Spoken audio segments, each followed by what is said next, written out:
Have you ever had to put back a favorite snack because your grocery bill was too big? Well, for some families, a grocery bill can determine whether or not food even reaches the table. That's why one organization is fighting food insecurity in Weston by teaching cooking skills to local youth. Here in the northwest neighborhood of Weston, many locals struggle with the lack of food. In 2021, over 6,200 people used food banks in Toronto's York South Weston riding. That's where Frontlines comes in. The youth charity has a popular program that teaches 18 to 29-year-olds how to cook for community members. Thank you. You're welcome. It's a 1-2 punch solution: hot meals for these residents and employable skills for these youth. Frontlines is just like that path, that road to get you to where you want to go. Even if you're not a cook, Frontlines they have your back.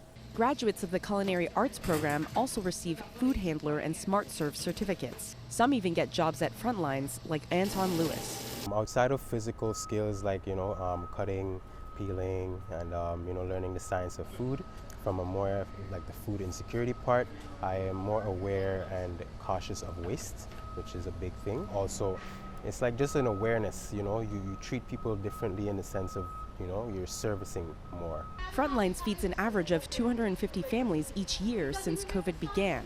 Executive Director Station Let Frederick says Weston's need is what led to the creation of the culinary arts program. On a Thursday, when we have members of the community come here, we have about 50 to 75 families coming for support.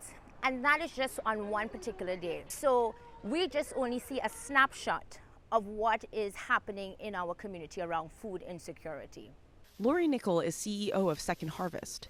Her company takes surplus food from across the supply chain before it ends up in landfills, then delivers it to organizations like Frontlines, one of its partners. She says 58% of the food produced for Canada ends up in landfills. We really supplement a huge amount of protein, produce, and dairy, all the healthy food that people have the hardest time accessing when they're low income. Every Thursday, Frontlines uses produce from Second Harvest to prepare home-cooked meals and grocery bags for Weston families. In the future, Let Frederick says she wants to bring the culinary arts program model to other parts of Toronto and even Canada. I might get emotional. When you do this work, you can think of, if I could just help one person. That's how I've always kind of led my career, if I could help one person. Also, too, it's a good thing when sometimes I want a good meal, I could always run to the kitchen. Signing off, I'm Anita Lee of the Green Line reporting with City News.